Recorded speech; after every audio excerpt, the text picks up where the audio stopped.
जितेंद्र आव्हाडांना कैसे हराया असं म्हणत चिडवणाऱ्या दिवसणाऱ्या मुंब्रा येथील एमआयएमच्या नवनिर्वाचित नगरसेविका सहर शेख यांनी प्रजासत्ताक दिनाच्या कार्यक्रमाला हजेरी लावली। त्यांचे वडील युनुस शेख यांच्या हस्ते ध्वजारोहण झाल्यानंतर त्यांनी पुन्हा एकदा रंगावरती भाष्य केलं। आपल्या विजयी सभेमध्ये संपूर्ण मुंब्रा हिरवा करण्याचं आवाहन केल्यामुळे सहर वादामध्ये अडकल्या होत्या। पोलिसांमध्ये तक्रार झाल्यानंतर त्यांनी माफीनामाही लिहून दिला होता। आज कार्यक्रमानंतर त्यांनी छोटंसं भाषण केलं। यावेळी त्यांनी मुंब्र्याचा रंग हा तिरंगा असल्याचं सांगत पुन्हा एकदा वादावरती पडदा टाकण्याचा प्रयत्न केला।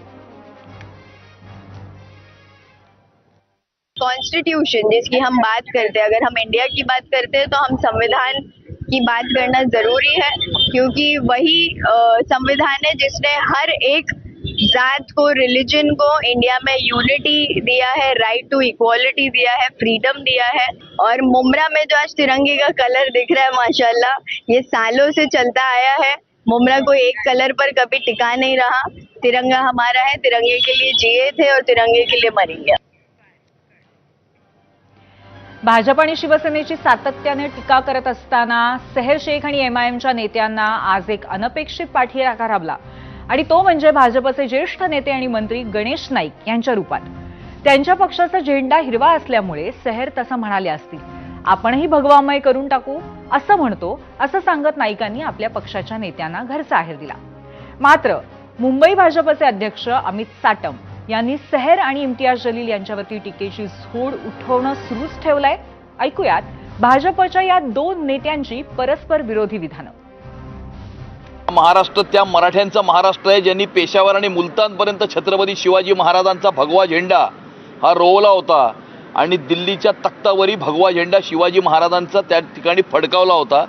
हे जलीलला माहिती नाही आहे आणि त्यामुळे जलील सोडा, जलीलने पुढचे 100 जन्म जरी घेतले ना तरी तो या महाराष्ट्रातून आणि या हिंदुस्थानातून भगव्याला अजिबात हात सुद्धा लावू शकणार नाही। हिरवा रंग बऱ्याच आणखी पक्षात सुद्धा आहे।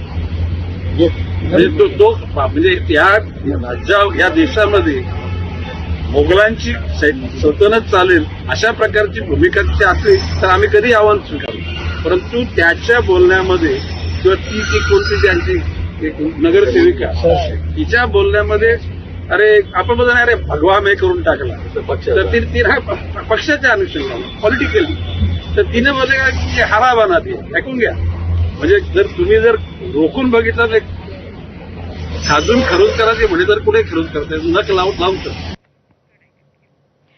सहर शेख यांची पाठराखण करणाऱ्या गणेश नाईक यांनी शिवसेनेला मात्र काल पुन्हा एकदा छेडलं।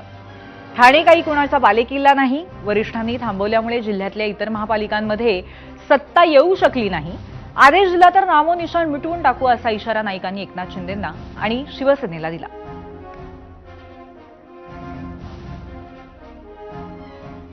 म्हणजे एकनाथ शिंदे साहेब सक्षम आहे प्रत्येकाला उत्तर द्यायला, त्यामुळे कुणी किती काही वल्गना केल्या तरी शेवटी गेल्या अनेक वर्षापासून धर्मवीर आनंद दिघे साहेबांचा ठाणे जिल्हा हा सक्षम करण्यासाठी आणि ठाणे जिल्हा हा शिवसेनेचा बालेकिल्ला हा सक्षम करण्यासाठी एकनाथ शिंदे साहेब आणि श्रीकांत शिंदे प्रयत्न करतात आणि आम्ही सोबत त्यांचे सहकारी सगळं आहोतच ना। मला नाही वाटत की एकनाथ शिंदे साहेबांना ते आव्हान देत आहे। शेवटी बोलणं फार सोपं असतं, करणं फार कठीण असतं आणि ते कठीण काम आहे ते एकनाथ शिंदे साहेबांनी करून दाखवलेलं आहे। गणेश नाईकचं थोडं जास्त होत चाललेलं। दरवेळेला आव्हानाची भाषा करणाऱ्यांनी पहिले आपण थोडं डोकं ठिकाण्यावर ठेवावं। एकनाथ शिंदे साहेबांमुळे सत्तेत आले हे विसरू नका आणि कुणाला साफ करण्याची कुणाला भाषा करताय? हे काय नवी मुंबईचे डोंगर आहेत का काय साफ व्हायला? का तिथलची रेतीचं खदान आहे साफ करायला?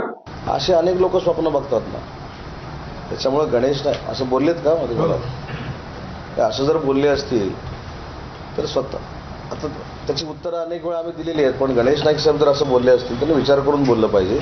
शिवसेनेचे मुख्य नेते एकनाथ शिंदे साहेब हे ग्रासरूट पासून मोठं झालेलं एक नेतृत्व आहे आणि ते संपवण्याचा प्रयत्न जर कोण करत असेल तर कधीही संपणार नाही आणि गणेश नाईकानंतर नाहीच नाही। त्याच्यामुळे त्यांनी नवी मुंबई सांभाळावी, उगाच एकनाथ शिंदे साहेबांवर टीका करू नये। गणेश नाईकांच्या ज्या विधानामुळे शिवसेना नेत्यांनी गणेश नाईकांवरती ऑल अराउंड अटॅक केला ते विधान काय आपण पाहूयात। किल्ले कोणाचे नाहीत आणि भारतीय जनता पक्षाने आता परवानगी दिली ना ते ह्यांचे नामनिशान साफ करतात हे मी आजपर्यंत बोलतो. पण काय आम्ही भारतीय जनता पक्ष शिस्तीचा पक्ष आहे म्हणून आम्ही आदेश मानतो. काय बोललो मी आम्ही आदेश मानतो. मनाला न पटताना हे कार्यकर्त्यांनी सण केले पक्षाच्या नेतृत्वाच्या आदेशाकरता असं माझं मत आहे. आणि ते आता हे मी बोलतो याचं ट्रान्सलेशन हिंदी इंग्लिशमध्ये सगळीकडे होऊन जातं ते. हां हे असे राजकीय वाद आणि त्याचबरोबर प्रजासत्ताक दिन या दरम्यान आणखीन एका बातमी